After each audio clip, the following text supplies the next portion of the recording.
नमस्कार।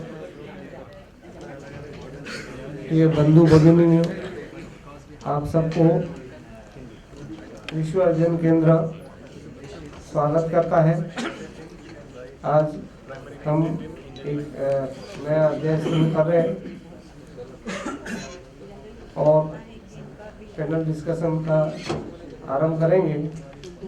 मैं श्री नरसिम्हन जी को रिक्वेस्ट करूंगा तो हमारे डिग्नेटरीज श्री एमडी नलपत जी, श्री डॉक्टर सतीश मोठ जी,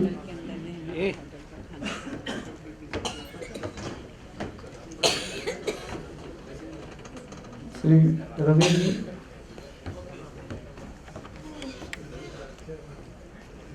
और श्री रतन शारदा जी को और आप सभी का हार्दिक स्वागत है। मैं डिग्नेटरी से रिक्वेस्ट करूंगा वो दीप प्रज्वलन करें। संतोष इधर।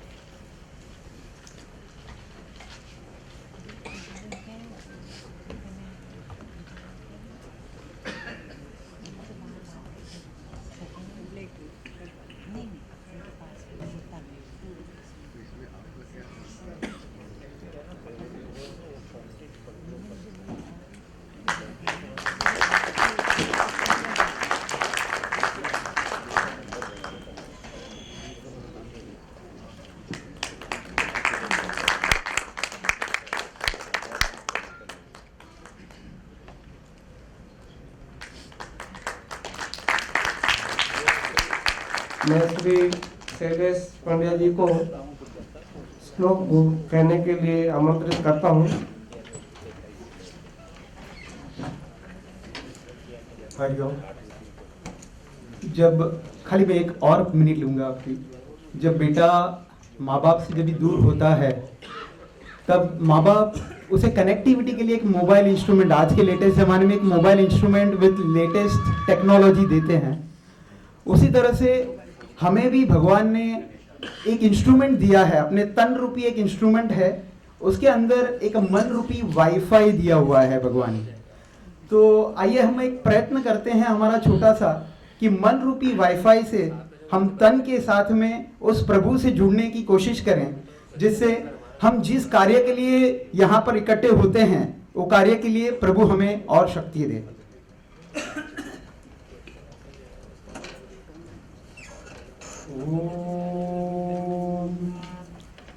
नाहं कामये राज्यं न स्वर्गं न पुनर्भवम् कामये दुःखतप्तानां प्राणिनाम् आर्तिनाशनम् प्राणिनाम् आर्तिनाशनम्। ॐ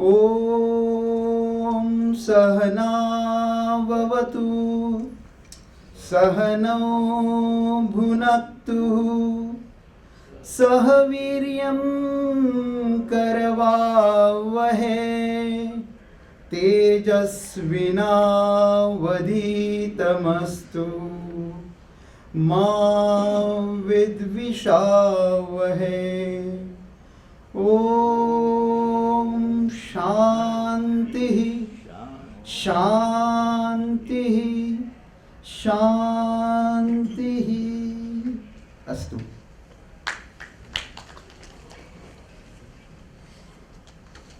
विश्व अध्ययन केंद्र की स्थापना 1957 में हुई थी और ये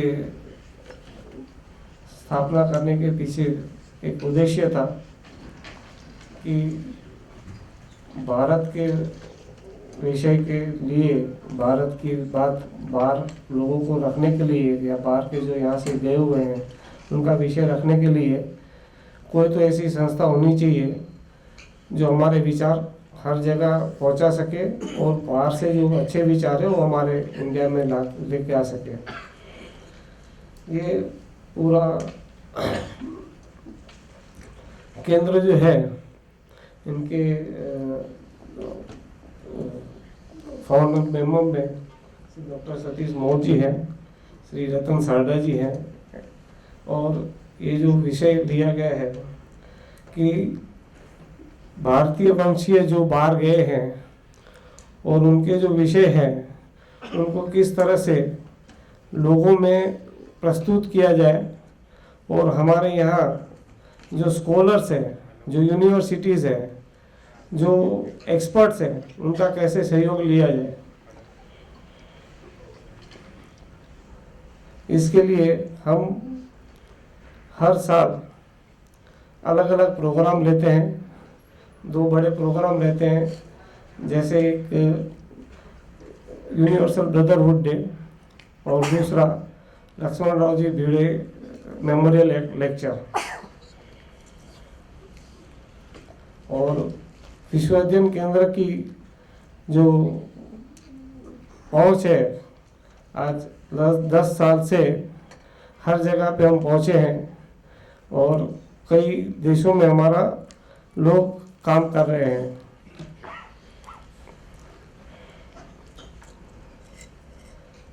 लक्ष्मणराव भिड़े मेमोरियल लेक्चर रखने के पीछे एक खास उद्देश्य भी है, क्योंकि लक्ष्मणराव भिड़े जी, इन्होंने संघ की तरफ से विदेश विभाग ऐसे शुरू किया था, और वो हर देश प्रदेश में घूमे थे।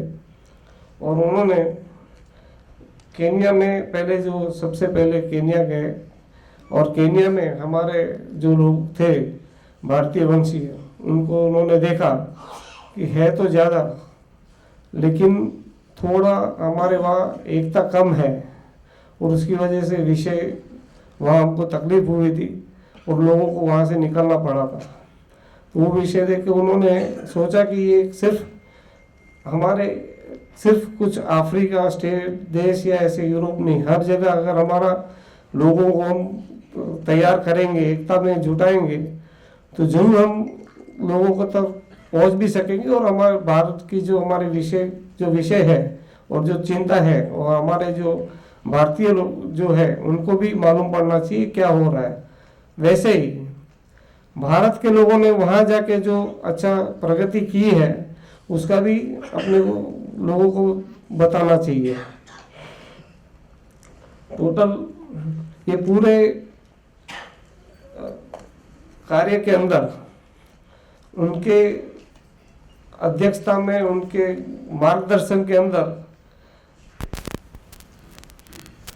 करीबन 568 से ज़्यादा ऐसे कार्यकर्ता तैयार हुए, जो अलग अलग काम देख रहे हैं, जो अलग अलग अपना विषय रख रहे हैं।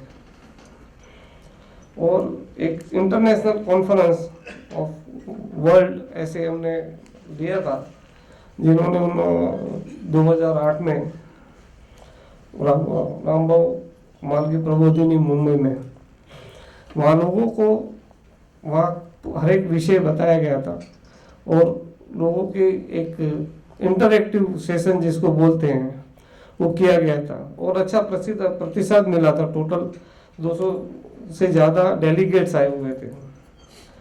और विश्व अध्ययन केंद्र ऐसी हर प्रकार की जो विषय है उसको लोगों तक पहुंचाने की हमेशा कोशिश करता है। वॉक द टॉक हमें भी एक रेगुलर प्रोग्राम लेते हैं विश्व अध्ययन केंद्र के बैनर में, जिसका काम ऐसा है कि हमारे यहाँ जो भी अच्छे स्कॉलर या गवर्नमेंट ऑफिशियल या पर्टिकुलरली विदेश विभाग से है, तो एम्बेसडर्स वगैरह, राजदूत वगैरह हैं, उनको भी बुलाते हैं, उनका परिचय, और हमारे जो स्कॉलर्स यहाँ के यूनिवर्सिटी से जो हैं या और अपने अपने विषय में जो एक्सपर्ट्स हैं, उनको बोलना के उनका आचार विचार प्रदान करते हैं, और उनको एक प्लेटफॉर्म भी देते हैं कि उनका तरफ से उनका जो अनुभव है वो लोगों के तरफ पहुँचे।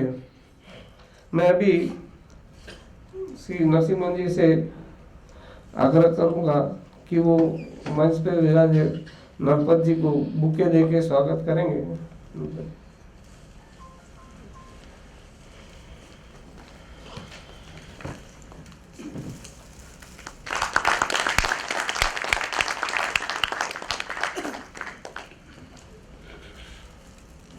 मैं नरसिम्हा जी से आग्रह करूंगा उससे डॉक्टर सतीश मौर्य जी का भी अभिवादन करेंगे।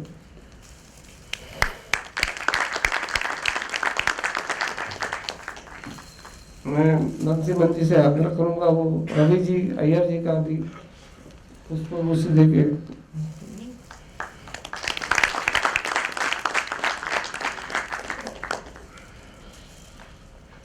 और हमारे साथ आज का जो विषय है, अभी तक हमने ये लक्ष्मणराव भिड़े मेमोरियल लेक्चर में हमने आज तक ऐसा किया था कि एक वक्ता रहते थे अपने विषय के अंदर माहिर, और लोगों का अपना जो अनुभव है और उनके जो बातें हैं वो सबको बताते थे।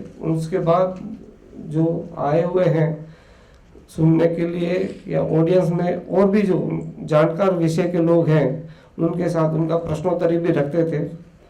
लेकिन आज का जो विषय है, ये विषय थोड़ा अलग प्रकार का हुआ है। आज की डेट में भारतीय वंशीय पूरे विश्व में जहाँ जहाँ भी गए हैं, हम लोगों ने एक अलग प्रकार का मकाम अभी पा लिया है, जिसका एक ही क्षेत्र नहीं, be it is economical, be it is technical, be it is anything, हर जगह भारतीय अपना विचार रख रहा है और अपनी ताकत, अपना मकाम और अपनी पहचान कर सका है। और पर्टिकुलरली ये टाइम जो राजकीय विषय आया है अमेरिका को लेकर, इसमें भी कहते हैं हमारा कुछ ऐसा ये हमारा अच्छा योगदान है। तो ऐसे विषय के जो जानकार है श्री रतन जी शारदा जी, ये आप ग्रेजुएट है in economics and political science, diploma in technical textile chemistry, आप ERP स्पेशलिस्ट भी हैं और फाउंडर सेक्रेटरी ऑफ विश्वास केंद्र हैं। आप राइटर हैं, एडिटर हैं, और आजकल आप देखते ही होंगे ये टीवी डिबेट्स वगैरह में अपना विषय रखते हैं। और उन्होंने एक बुक भी लिखा हुआ है, secret of RSS demystifying the Sangh, biography of fourth Sanchalak of RSS professor Rajendra Singh ji की जीवन यात्रा, और translated Shri Guruji biography, Shri Guruji and mission, vision and mission. आप RSS के आइडियोलॉग में भी गिने जाते हैं और आप हर बार टीवी डिबेट्स वगैरह में आपका खास बुलाया जाता है, क्योंकि आपके विषय में आपकी बड़ा डेप्थ है। मैं श्री रतन जी शारदा जी को आमंत्रित करूंगा और नरसिम्हा जी से मैं रिक्वेस्ट करूंगा उनका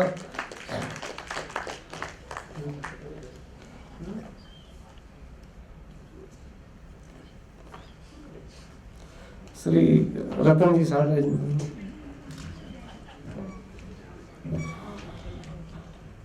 सभी भाई बहनों का स्वागत है। इस बार हमने कुछ फॉर्मेट बदला है और हम आशा करते हैं कि इस फॉर्मेट में और अधिक इंटरेक्टिव होगा और अधिक एक्साइटमेंट होगा। I would like to welcome the speakers on the stage. I must say that in the morning when I was thinking about the program, I thought that I've been very unjust. With 3 speakers, all of them so distinguished, all of them so learned. When I talk about their profile, you realize each of them is a, great thinker of his own field and various other topics. But having already committed this crime, I hope that they will do their best to put their thoughts in a limited time. The background of this panel discussion is that PIOs or NRIs is a term that has been coined recently, but actually the earliest migration that is recorded in history is about 1000 years back, or about 1 AD, 1 CE, when Tamils and Odia people moved to Southeast Asia, established their kingdoms, did trade. This trade also happened on the western side of the Arabian Sea. And then the next wave started about 100 years back with the indentured labor going to Suriname, Guyana, Mauritius and all that. Then the next wave was in Africa when people went as teachers, people went as builders, as labor on the field. And then we had teachers going in, then we had 48 onwards people going to UK, both educated and uneducated. Then the real 1970 boom came when a lot of people, millions of them went to Middle East. The next wave was an IT revolution happened and we had scores of young generation going to US, and suddenly people realized, oh, there is a great Indian soft power around. And this particular power as it developed, unfortunately till the time of Vajpayee, this power was not taken as a power, this was taken as a liability. When a person of Indian origin went to embassy or came to India, he was treated like dirt. You are a citizen of another country, what do you expect from this country? This was the attitude. An episode that I can tell you, when Nehru was going to West, Vipassana Guruji Goenka met him and told him that we have a very strong Hindu and Buddhist bloc. If you look at Southeast Asia, it can become a major power bloc in the world diplomacy. I think we should also pay attention to these countries in Southeast Asia. And Nehru ji simply dismissed him. He said, कहाँ देख रहे हो उधर आप सब गरीब देश, छोटे मोटे देश, look at West, we have to follow West. And that lookist policy finally took shape under Vajpayee and then finally under Modi ji. We have seen the power of peers in various ways, soft skill and all that, they will, speakers will speak about that. But we saw the power coming to fore during Modi ji's regime. We had people all over the world coming up in large numbers, creating a kind of aura around India. They became lobbyists, they became strong vocal force in various discussions around the world. So that is how this idea of what is PIO's role or what is NRI's role today. So I have for the time being discounted the ancient migration of Southeast Asia. Some speakers may want to speak about that also. But I am looking at this 110 years or 120 years of migration in various countries. Today, Indians are there in about 110 countries. In fact, in 80 countries, we have direct contacts with those people. So those 110 countries where our people are, what are they doing? How they can affect world polity? This is the kind of thought that has come behind this panel discussion. So to rather not take more time, I'll begin with the first speaker. First speaker is Shri Ravi Iyer. Shri Ravi Kumar Iyer is a postgraduate in engineering from Chennai. He hails from Mumbai. He worked for 5 years in, and for his first social activity was as General Secretary of ABVP way back in 69-70. Then he joined L&T. 5 years later there was emergency. He thought the call of duty was to work for democracy.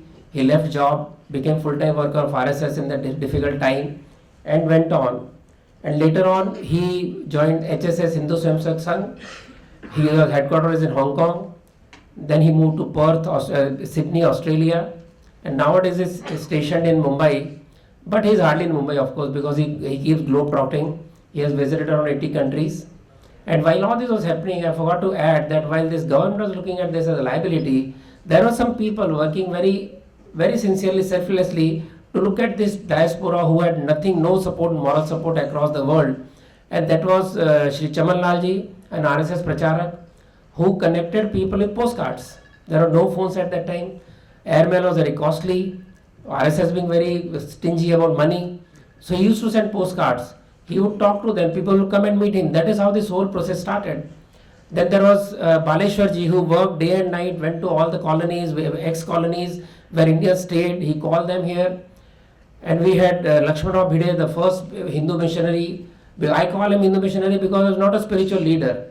A lot of people have gone as spiritual leaders, as sadhu, sant, and they have their own spiritual followings. But this was purely selfless social work that these people did. And that is how slowly this has built up. So all these groups are present at around 80 countries today. And that is the strength, the organized strength that you see on the stadiums when you see all the hoopla around those meetings. So Ravi ji is involved in that kind of work. He has done over 500 workshops in Vedic mathematics. He has done about 300 yoga camps. His authority, he has done Buddha exhibitions in Thailand in big numbers. And he recently organized a global meet of Tamils in Chennai. Apart from that, is a very engaging lecturer. He has published many books on various civilizations across the world, and he has deep study of Thailand, of Jews, Israelis, and all other things that we hardly know about, Romas and Gypsies, etc. And his latest book, Yoga, Bharat's Invaluable Gift to the World, was released by Sushma Swaraj in New York on the first Yoga Day, and then it was released by Advani ji in Hong Kong, followed by Yasudas in Dubai. And he speaks on science, technology, yoga, economics, sports. He has great collection of sports tales that I was surprised when I heard him. Of course, today I will not speak about sports. So I'll invite Ravi ji to begin his address. 10 to 15 minutes for each address. And of course, though we have divided the topics to various speakers, you can incur into somebody else's territory, no issues.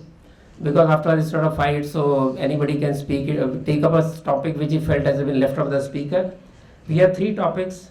Ravi will talk about emergence as socio-political power of PIOs. Professor Nalapat will talk about economic power as a community of PIO and harnessing technology power for the future. That's Dr. Satish Modh. I invite Shri Ravi here. He can from there speak from there itself.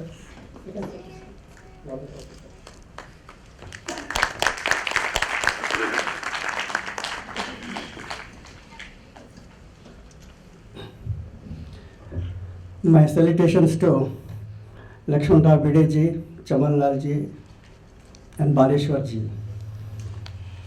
Many of you must have heard yesterday the speech by Donald Trump, and you would have been very happy to see him that he has alienated himself and America from many cross sections of the world. He has made enemy of the Arab world. He has made enemy of the neighboring country Mexico. He has made enemy of Latin America. So finally he is left with only India and Israel and Russia as his friends. So India will be playing a big role. America now cannot progress without Indians and India. Some of his advisors must have been very strong Indians. That's why in his October speech he said, "Abki baar Trump Sarkar." He said it in Hindi. Then he used to say that I am a great fan of Modi. If you see even in America, the World Bank chief, so he also said that the world needs more leaders like Narendra Modi, and there is a big technical company, world giant, that is Cisco. Their chairman also, John Chambers, he has said that the next American president must take a cue from Narendra Modi for the development of America. Because America is already in great soup. It is the biggest borrowing country in the world, $18 trillion loss. And this is increasing with each president speaking at the beginning of his tenure that he will bring it down, and at the end of 4 years you will see that it has increased many folds. Anyway, the emerging scenario of the Indians, you can see the great reception that Narendra Modi gets anywhere he goes in the world. He came to Australia among his early tours, the biggest indoor auditorium where great rock stars like Katy Perry, Madonna, they perform. When they perform, at the center there will be place for them to dance. So nobody can sit. But when Narendra Modi is giving a speech, even those places are occupied. So in terms of occupancy, 10,000 people were standing outside because they had no place to sit, and they are watching on huge TV. The theatre owner said that never in the history of this theatre such a great gathering has taken place, so the rating has already gone up in the world. It's among the 3 best theatres in the world because of Narendra Modi. And what happened at that time, the Prime Minister Tony Abbott was asked, "You are always praising Narendra Modi in all your TV speeches. Is he your friend?" He said, "More than a friend, he's like a brother to me." So you can see trends are changing very fast. David Cameron, when he was the Prime Minister, our President Narendra Modi went there, 70,000 people in that open football stadium. David Cameron says, "For 3 months I was running around England during the election. Somewhere you had 1,000 guardians, sometimes 2,000, sometimes 3,000, 5,000, at the maximum 10,000. But to get 70,000 people to listen to a lecture, only Narendra Modi can do it in England." So Narendra Modi has broken the records in every country where their prime ministers and presidents cannot fetch so many big audience. That shows the power of the India and Indians. So this is one thing. My friend Ratan ji had said how this migration of Indians had taken place. The person who understood the power of the overseas, that was Atal Bihari Vajpayee, because from then we had this Bharati Pravasi Divas. And he coined a beautiful word, Bharatavasi, that is those who are in India, and Bharatvamshi, people who have migrated outside. But the history of migration is more than 2,000 years old, because during the time of Ashoka, he sent his emissaries to various countries, but it was not a mass migration, but it was a mass appeal. Because you see Thailand, Malaysia, Singapore, so many countries were Buddhist countries, Laos, Cambodia, Vietnam. That was a mass appeal. China, by the year 630, had become completely a Buddhist country, thanks to a person going from Tamil Nadu, Bodhidharma, in the 5th century. So we had started. Same way Ashoka had sent his emissaries to Central Asia. Then he had sent to the West Asia, the Arab countries. And therefore you see Sufi Sant because of Buddhism that was prevailing in Khotan and many other countries before the advent of Islam. If you go to the Birla temple in Delhi, it is very close to Sangha Karyalaya, you will find 2 pillars in which Arabic poems are written. And below that it is mentioned, one poem is on Lord Shiva written by Omar Muhammad, the uncle of Muhammad the Paigambar. So he was a great Shiva Bhakta. So it is on Lord Shiva. Another pillar you have Arabic writings which praises the 4 Vedas, so 4 stanzas, one for Rig Veda, Yajurveda, Samaveda, etc. And this is written 1000 BC at least. And so you can see that in 3000 years before also, we had the influence of Sanskrit, the Vedas and the Indians there. And there is another 3500 years before in the Western world, that is the West Asia world, where Aleppo and Syria and all is existing today, the Anatolia. There you had the war between the Mitannis and the Hittites. And the inscriptions are all found. Most of the research is done by the Westerners, and they have told Indians are awake, look what your ancestors have done. And there while the war was going on, they had a peace treaty. In the peace treaty, they had invoked all the Vedic gods like Indra and Varuna. So you can see that our migration to the east by Rajendra Chola or Pallavas and the Cholas and the Pandyas 2000 years before, and the migration in the west also must have been very big, because all these evidences are seen. It is for the youngsters to do research on this and bring it on. More light should be thrown on these things. But after that, what happened? Muhammad bin Qasim comes to India in the 712 AD, and he takes so many people as slaves. One of them was a great intellectual family from at the time India, but now Pakistan. They are called Burmakids. The Sanskrit word is Pramukh, and these Burmakids, row of father and son. The first was Khalid, then his son was Yahya, and his son Al-Jafar. All of them were the prime ministers of the Abbasid dynasty, first 3 kings, right up to Harun al-Rashid. Then finally Al-Jafar and all his members were killed as per their traditions, because he was becoming more and more and more popular. Anyway, the golden age of Islam, where you had all the Sanskrit books being translated into Arabic and Persian languages, establishment of Baghdad University, paper technology, all these were brought by this Indian family, Burmikit family. So that also we can see that you see the influence of, they say, the Arabic numerals. All these went from here during the 8th century, and from there to Spain, and from there to Europe. So the Indians have been doing worldwide prachar for so many years.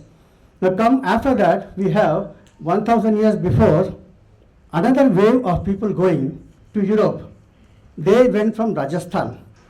Not much time is there, but I'll just tell you, when Atal Bihari Vajpayee was the Prime Minister in India, the Prime Minister of America was a Rajasthani. So he told that I want to see my ancestral place, so can I come to India? So he visited India twice, not once but twice. He's the only President of America who visited twice till then. And he made a respect, so he went to Rajasthan also. And the present Chief Minister of Rajasthan, she herself told me that she accompanied him to his village. So even in America, one of the presidents was from Indian origin. Those who migrated 1000 years before, they are called the Romas.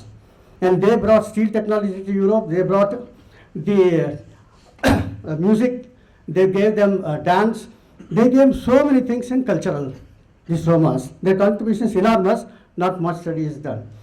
Then we again come to the Indian migrations. He was saying that 150 years before, 180 years before, but 300 years before, Tamil Nadu was already captured by the French and the Britishers, and at that time slavery was in vogue. They took so many Tamils as slaves to fight their wars in various countries. These people were taken to Mauritius, they were taken to Africa to fight the French wars, to English wars in those countries. The slaves went there, and slaves taken by Britishers from India and the slaves taken by French from same India, that is Tamil Nadu, they were fighting with each other, and then the history book will say the Britishers won the war. The fight, though the Britishers never fought, the French never fought, it was the Indians who were fighting on behalf of them. So that was the slaves. They took many slaves to even Philippines and left them there. And they are still there in the forests of Philippines of Indian origin.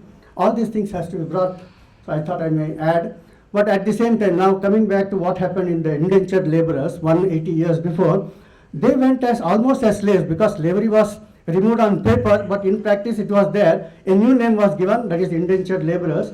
Those who went as laborers, those who went penniless, those who were fabricated with so many lies. Today, you take the history of, recent history of various countries. You have a Bharat Jagdev as the President of Guyana. Today the Prime Minister of Guyana is Naga Muthu, a Tamil person. Before that, Cheddi Jagan was there in Guyana. Then in Trinidad you had Kamala Vishweshwar, and before that Vasudev Pandey. And while taking oath, he narrated the whole of Hanuman Chalisa.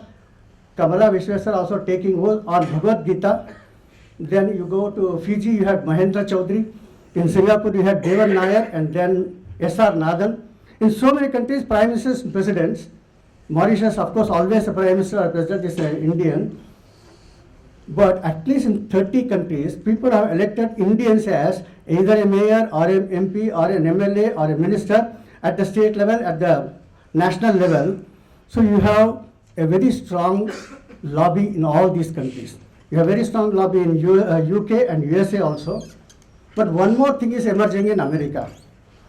Some years back, when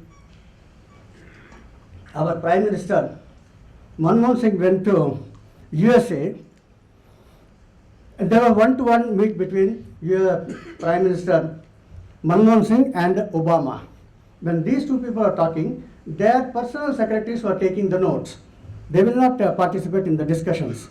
So the person who was taking notes was, for India, was Joydeep Sarkar, who later on became the ambassador of Israel, and now he's in the European countries. So these are all civil servants, IAS and IFS officers, highly qualified people. And because of their merit and because of their experience, they rise to the level of Prime Minister's personal secretary. On the other side, Obama's personal secretary, he has to be an American citizen, he has to be studying in American colleges, and then by his merit, he must have passed the American Civil Service exam, and then by his experience and merit, he must have come to the personal secretary's level. His name is Dr. Anurag Goyal. So you could understand, if an Indian can rise to that level, there are 27 such people who are deciding what, in the bureaucracy of America, who decide what America's policy should be. Today they are 27, in the years to come it will be increasing. The Prime Minister and President of America and Pakistan may not be afraid of Dr. Manmohan Singh, even his cabinet ministers don't respect him.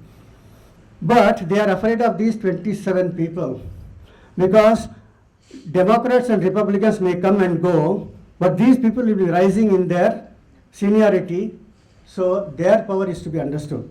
Similarly, in every country we see that Indians are rising in their education, their contribution is very high, and therefore we see a new thing happening that we did not see, or the history does not say, in the last, say, 2,000, 5,000 years. So we can say, in a way, we are living in the golden age of Indian history. So in the limited time, I have given you a canvas of various incidents that is taking place.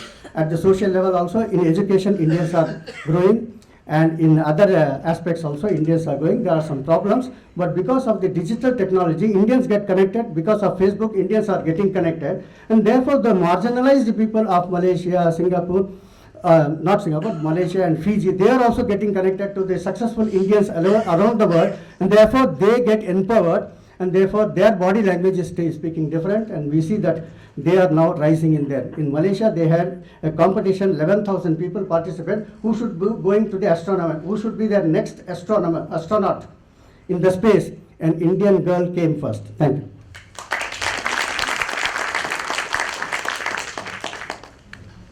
Just to add what Ravi said, if you remember, yoga resolution was supported by 177 countries when it was passed unanimously within a month of proposition coming to from Mr. Modi. Now I would invite Professor M.D. Nalapat to speak about PI's economic power as a community and how it can be harnessed. And before I call him, I'd like to have a small introduction about him. We have seen him on the TV many times. He's a regular consulting editor to NewsX, but his more important qualifications are that he's a great academician, he's a columnist, and he is currently editor-director of Sunday Guardian and ITV Network. He is vice chairman of Manipal University's Advanced Research Group and director of Department of Geopolitics, Manipal University. He used to be coordinating editor of Times of India. Before that, he was editor of Mathrubhumi in Malayali, and he writes for international affairs, including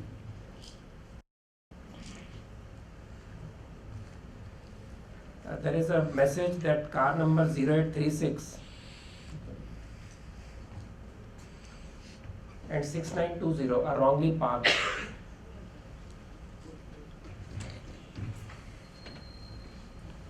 He has the first professor on geopolitics in India in Manipal University, and he's a distinguished fellow of University of Georgia, and he has served on academic councils of Thiruvananthapuram, Calicut, and Bangalore universities.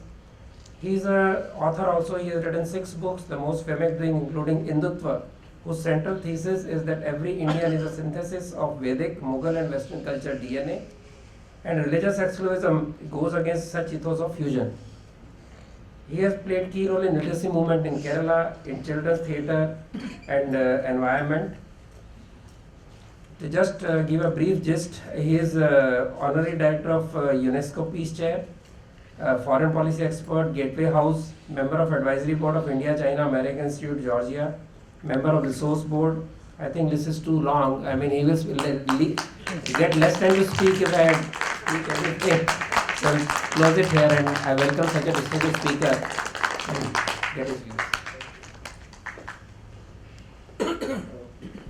Thank you very much, Ratanji. I'm really honored to be here, and what is a greater honor today is that, one does go around, one meets a lot of people, and finally you do get a sense of how sincere people are and how much they're putting on a show.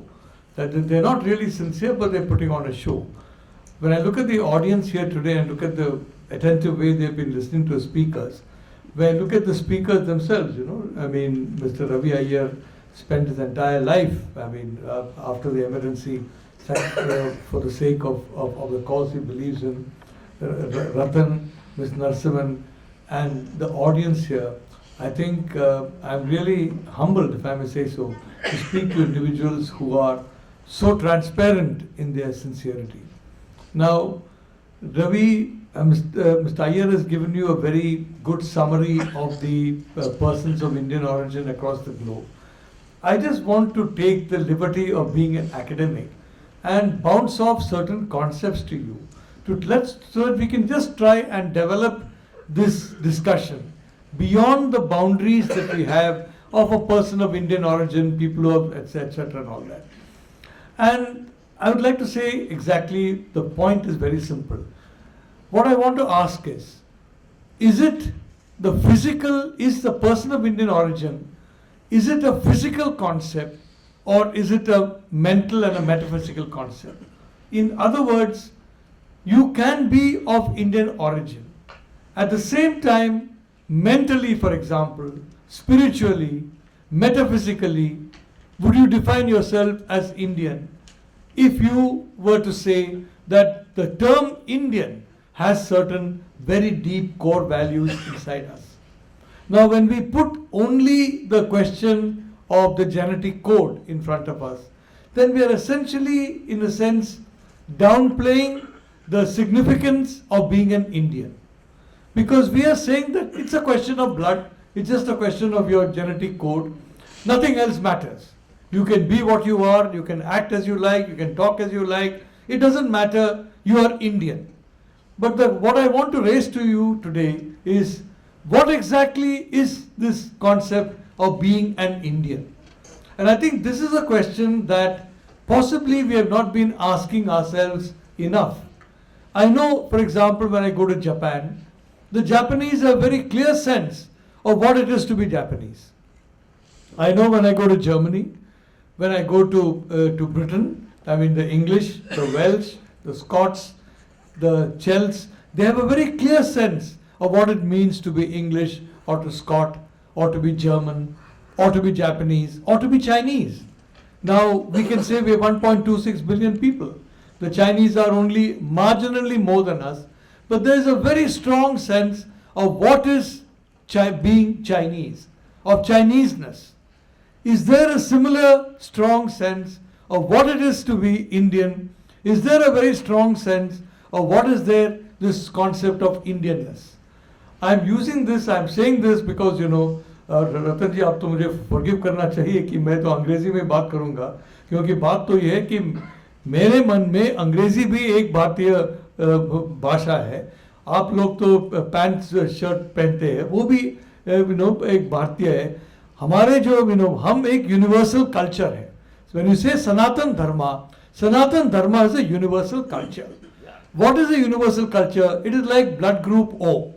In every transfusion, you can put blood group O. A true Indian culture you can transfuse into any society and that society will improve. No society will reject the true Indian culture because we are that quintessential blood group O. So that is something in my view to be very proud of. There's another thing that we can be proud of. We talk about the fact that we have been enslaved for a long time. Unfortunately, many of the qualities that made us slaves are still very visible today. Many of the mindsets, many of the practices that made us slaves are still very visible today. With the result that, frankly, even today, I am not very sure we are a free people. Now, we are so proud of the fact that we have Facebook. We are so proud of the fact we all use Google. We are so proud of Yahoo and Hotmail. Well, all these, none of this is Indian. All the entire, whether it is Yahoo, whether it is Google, whether it is Facebook, everything is American. We are very proud of Paytm. I think, our leaders keep talking about Paytm. Paytm is 40% owned by a Chinese citizen called Jack Ma. And I am told through Mauritius, etc., he has more shares. So essentially, the Paytm chairman cannot do anything without the permission of Mr. Ma. And every bit of information that you give to Paytm, will go automatically to the owners of Paytm, which basically are people who are resident in China. Any bit of information that you give to your Visa and your MasterCard will automatically go to the owners of Visa and MasterCard. And these owners of Visa and MasterCard, I can tell you, are not Indians. They are not based in India. Some of them may be, employees may be Indian, but the overwhelming shareholding is certainly not Indian.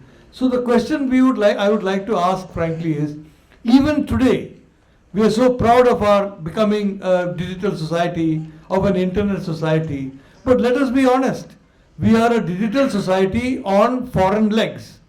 We are an internet society on foreign brains. And this at a time when actually our brains, our technological legs are second to none in the world.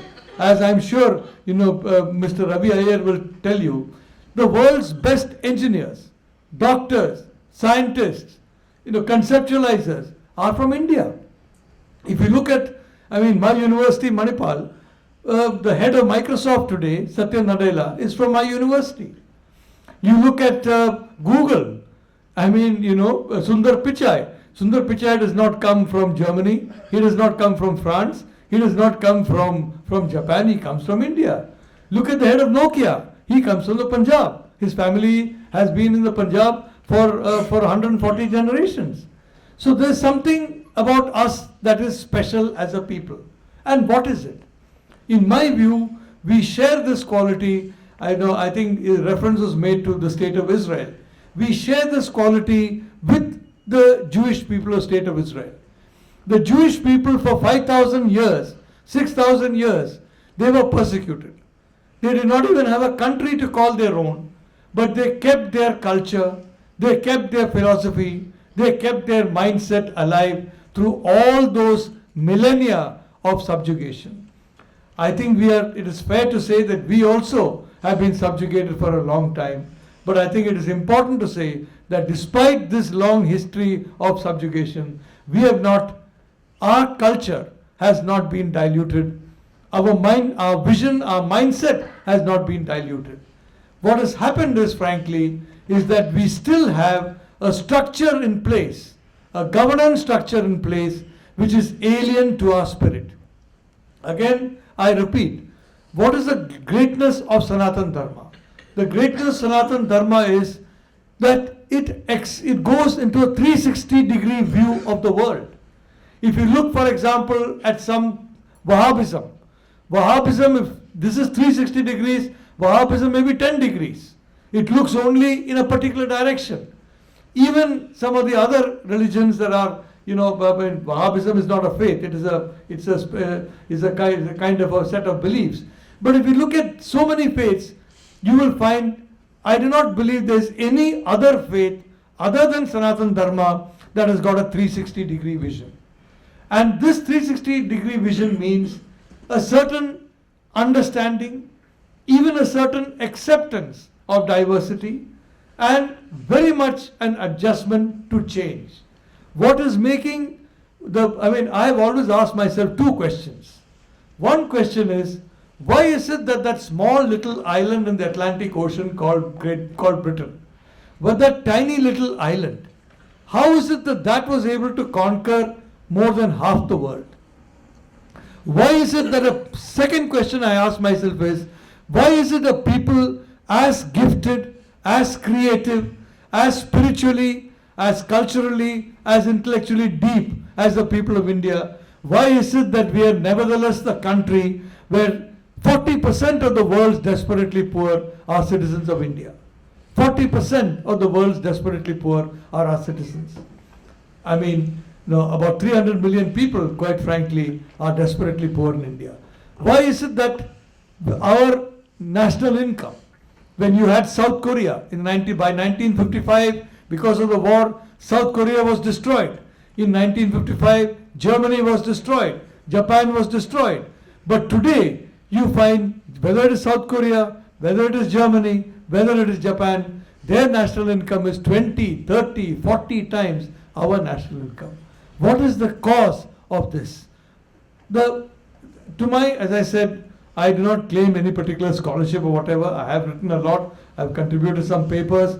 My latest paper was in Seoul, in the National Assembly in Korea, in which I talked about my views about a possible Korean war.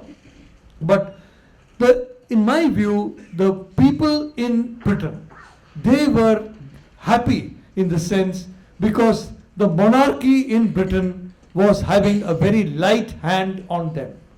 From the Magna Carta days of 1,000 years ago, the rights of the people were enshrined in a very strong way, with the result that each individual in Britain felt, I am an important person in my own right.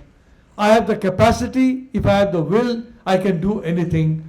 And certainly the Queen or the King was too nervous to block that kind of freedom. So the British people had a degree of individual freedom which was in the case of many other nationalities, certainly not the case in Mughal India, for example, certainly not the case in Spain. And as a consequence, they went around the world and conquered the world. In India, we still have a colonial system of law. We still have a colonial system of administration. And we still have a situation in which, for practically every important function, you have to get permission from some department of the government or the other. And secondly, every aspect of one's life is subject to immediate action by either the government, and when the government goes, the judiciary cannot be far behind.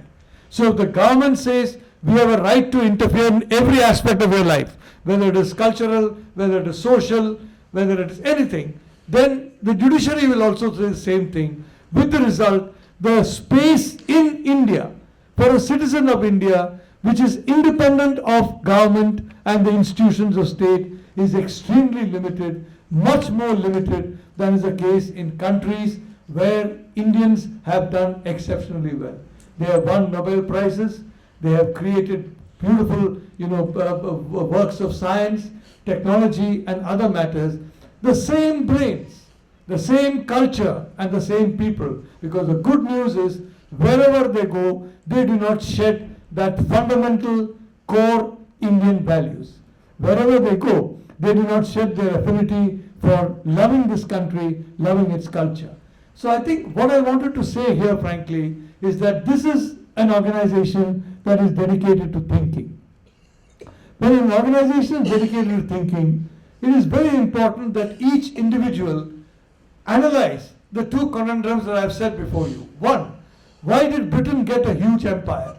And two, why did India become enslaved? And why is India still so poor? We do have this habit of being very, if I may say so, we are doing this and we are doing that. And yes, we are doing a lot. But we are doing a lot, in my view, essentially outside the purview of governments. For example, I don't want to go beyond my 10 or 12 minutes. I don't want Ratanji to get upset with me. But we had this question of Mandal Commission. Now, frankly, I would like to say there's a huge furore about Mandal Commission, about reservation, and about all that, caste-based reservation, community-based reservation. Suddenly, by the middle of the 1990s, that disappeared. Why did it disappear? Because private industry got freedom to start, to expand.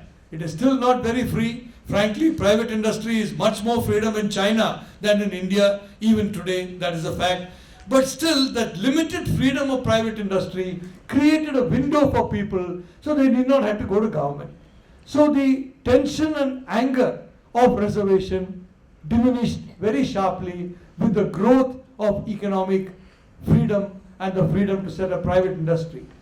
So, and I certainly would be totally opposed to any kind of reservation in the private sector, because private industry is an individual's choice. If that individual wants, if he owns a company and if he wants people of only a particular group to be in that company, he or she is welcome. That company is not likely to do very well. That's a different matter. But I do not believe there should be any kind of reservation in private industry. But I also believe that the temperature, because of the reservation issue, came down only because of that. And that is why I am saying the core point in India today, the point facing Prime Minister Narendra Modi, is double-digit growth. We cannot be happy that we have got 7.7, now 6.6, tomorrow we do not know what it is. We have to go to 12%, 13%, 15% growth. And may I remind you that China had more than 12%, 15% growth for more than a generation. That is why in 1949, the People's Republic of China was formed. The Chinese economy was half our size, and today it is 5 times our size. What was half our size has become 5 times our size. Tomorrow, the streets of India will be in turmoil. Societies in India will be in turmoil unless the 13 million young people we have got in India are being educated. And the PIO will be proud, will be strong when he sees India is proud and strong. And that India will be proud and strong only if we have double-digit growth. So I know that, this is not a very cultural thing, this is not a very spiritual thing, but ultimately, let me tell you, double-digit growth will enable our culture, our spiritualism, and every other facet of the ancient Indian tradition to grow and to develop. Why was ancient India great? Because ancient India was prosperous. Even when the Mughals took control, they could not do the kind of damage the British did. In 1820, we were about 23 or 24% of global output. By 1920, we came to less than 2% of global output. We lost completely. So why? Because complete control was established by the British. Every aspect of life was controlled by them. And I'm sorry to say, Jawaharlal Nehru continued that very system of control. And our leaders continued that very system of administration that is there. It is not language. It is the use you put language that is important. Now people say, oh, those who speak English are not patriotic. Those who don't speak English are patriotic. I can assure you, as somebody who has studied national security, I have been in the same room when I have questioned agents of the ISI who do not speak a word of English. Not one word of English. And in the freedom struggle that we're talking about, we're talking about Swami Vivekananda, we're talking about so many other great souls, we're talking about individuals who are fluent in the English language. It's not language. It's the use to which you put language. And above all, it is an understanding of culture. I will be happy as an Indian the day I can travel from Ayodhya to Lanka and I can see for myself what Lord Ram did during that travel. It is amazing, frankly, that 70 years after our freedom, we still do not know the route and we do not care about the route. If you go to Europe, any stone, any rock, any brick, anything, frankly, is regarded as precious, as part of heritage. And in our case, things that are amazingly precious are unfortunately neglected. So I just want to say, so far as the PIOs are concerned, I would like to see persons of Indian mind. And if a person is of Indian mind, for example, United States, Tulsi Gabbard, the representative Tulsi Gabbard, I think she is more Indian than many of the people I meet in India. So with that thought, allow me to to stop my speech and once again express my gratitude for having invited me here. Thank you.